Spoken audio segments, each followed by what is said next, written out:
Assalamualaikum warahmatullahi wabarakatuh. Perkenalkan, nama saya Luciana Dwi Rahmawati dari jurusan Akuntansi Universitas Negeri Semarang. Di sini saya akan mempresentasikan hasil PowerPoint saya yang saya rangkum dari buku Stephen P. Robin, bab 11 komunikasi. Jadi kita akan masuk ke dalam fungsi komunikasi. Fungsi komunikasi itu dibagi menjadi 4. Yang pertama pengendali, yang kedua motivasi, yang ketiga pernyataan emosional, yang keempat informasi. Jadi ketika para pekerja yang mengomunikasikan pekerjaan dengan penyampaian keluhan, mengikuti deskripsi pekerjaan perusahaan, atau mematuhi kebijakan, itu disebut dengan fungsi komunikasi sebagai pengendali. Yang kedua, menjelaskan kepada para pekerja mengenai apa yang harus mereka lakukan, seberapa baik mereka dalam melakukannya, dan bagaimana mereka dapat meningkatkan kinerja mereka, itu disebut fungsi komunikasi sebagai motivasi. Terus yang ketiga, kelompok kerja merupakan sumber utama dari interaksi sosial bagi banyak pekerja, sehingga para anggota dapat memperlihatkan kepuasan dan frustasi. Itu disebut dengan fungsi komunikasi sebagai pernyataan emosional. Yang keempat adalah informasi. Jadi komunikasi itu memberikan informasi yang diperlukan untuk mengambil keputusan. Selanjutnya adalah proses komunikasi. Di sini terdapat gambar proses dari komunikasi. Jadi proses dari komunikasi itu harus ada pengirim dan penerima. Pengirim itu memulai suatu pesan dengan mengkodekan pemikirannya. Sedangkan penerima itu orang yang akan menerima pesan dari si pengirim ini.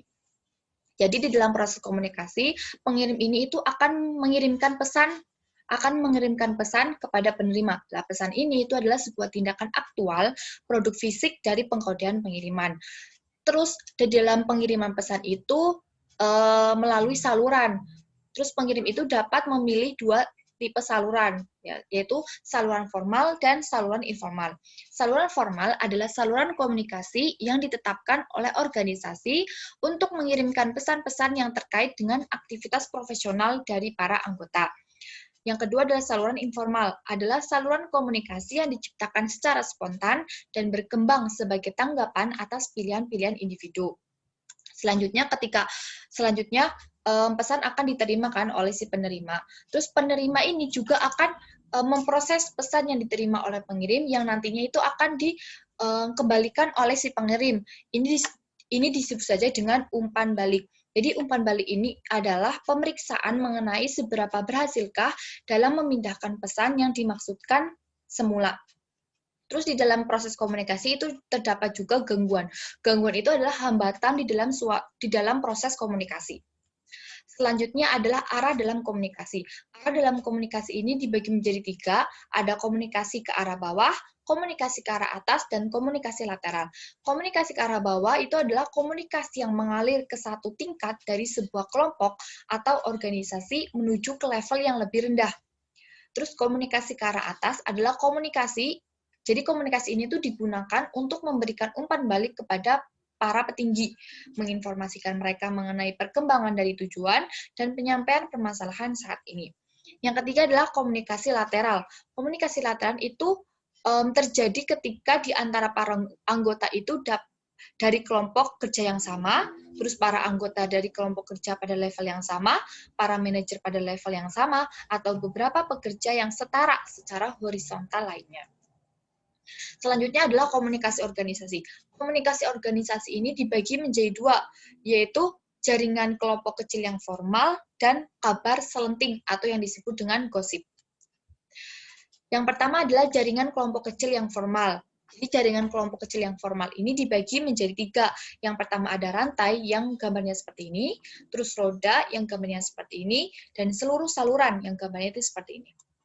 Kalau rantai ini, jadi secara ketat itu mengikuti rantai perintah yang formal atau resmi. Sedangkan roda ini itu bergantung pada semua sosok sentral. Jadi semuanya itu bergantung pada sosok sentral untuk bertindak sebagai saluran bagi seluruh komunikasi kelompok. Sedangkan seluruh saluran ini tuh memperbolehkan para anggota itu berkomunikasi satu sama lain. Memperbolehkan para anggota berkomunikasi satu sama lain dengan aktif. Terus pelaksanaan tim itu dikelola sendiri bebas memberikan kontribusi dan tidak seorang pun yang menjadi peran pemimpin. Jadi mereka itu bersama-sama untuk menyelesaikan suatu permasalahan. Selanjutnya adalah kabar selenting atau gosip. Jadi mungkin gosip atau kabar selenting ini tuh mungkin dikira itu pasti sesuatu yang mubah. Gosip itu kan sesuatu yang mubah ya kan, tidak bahkan mungkin gosip ini adalah sesuatu kegiatan yang negatif, tidak banyak positifnya. Tapi ternyata kabar selenting atau gosip ini juga ada sisi positifnya, terutama bagi seorang manajer. Yang pertama ini dapat memberikan kepada para manajer perasaan moral terhadap organisasi. Terus mengidentifikasi permasalahan para pekerja yang dianggap penting. Terus juga dapat membantu memanfaatkan kecemasan pekerja, membantu memenuhi kebutuhan para pekerja. Terus pembicaraan kecil ini juga dapat menciptakan rasa kedekatan dan persahabatan di antara para anggota-anggota ya. Terus dapat bermanfaat bagi manajer untuk mempelajari lebih banyak mengenai bagaimana informasi yang positif dan negatif itu mengalir ke seluruh organisasi. Selanjutnya adalah mode komunikasi. Jadi mode komunikasi ini dibagi menjadi 3. Ada komunikasi lisan, komunikasi melalui tulisan, dan komunikasi nonverbal. Komunikasi lisan misalnya rapat, video conferencing, dan telepon. Terus komunikasi melalui tulisan ini misalnya surat, PowerPoint, email, pesan singkat, pesan teks, media sosial, blog, dan lainnya. Terus ada komunikasi nonverbal, misalnya seperti gerakan tubuh, intonasi, ekspresi wajah, jarak fisik antara pengirim dan penerima. Selanjutnya adalah pilihan dalam saluran komunikasi. Yang pertama adalah kesempurnaan saluran. Jadi adalah jumlah informasi yang dapat dikirimkan selama satu episode komunikasi. Kesempurnaan saluran ini dibagi menjadi 2, ada kesempurnaan tertinggi dan kesempurnaan terendah. Kesempurnaan tertinggi ini misalnya seperti percakapan antar muka, itu disebut kesempurnaan tertinggi. Sedangkan kalau kesempurnaan terendah itu seperti laporan formal dan buletin. Selanjutnya adalah memilih metode komunikasi. Jadi cara-cara memilih metode komunikasi yang efektif, yaitu ada 2. Yang pertama itu komunikasi secara lisan. Yang paling efektif komunikasi secara lisan ini dengan telepon. Karena kan dengan telepon, dengan kita berkomunikasi dengan telepon, kita itu dapat mendapatkan informasi yang lebih jelas dan akurat. Terus untuk orang-orang yang memiliki grogi atau kurang percaya diri untuk melakukan komunikasi secara tatap muka, mereka itu dapat melakukan komunikasi dengan telepon ini, karena dengan telepon kan kita tidak perlu bertatap muka langsung dengan dengan orang lain seperti itu. Terus selanjutnya yang kedua, komunikasi secara tertulis itu dapat digunakan dengan cara surat, ya kan? Karena kenapa menggunakan surat? Karena kan kalau menggunakan surat itu kan pasti ada tanda tangan orang gitu. Terus tanda tangan itu menjadi bukti bahwa surat tersebut itu ditulis oleh si penulisnya itu. Itu tidak ada yang mengcopy ataupun menyalin dari apapun seperti itu, sehingga tanda tangan itu kan menjadi bukti seperti itu. Selanjutnya adalah keamanan informasi. Jadi organisasi itu dapat meringankan kekhawatiran pekerja dengan melibatkan ke dalam penciptaan kebijakan keamanan informasi dan memberikan beberapa kendali bagaimana informasi pribadi digunakan. Terus komunikasi yang persuasif. Ada 5. Yang pertama itu pemrosesan yang otomatis dan terkendali.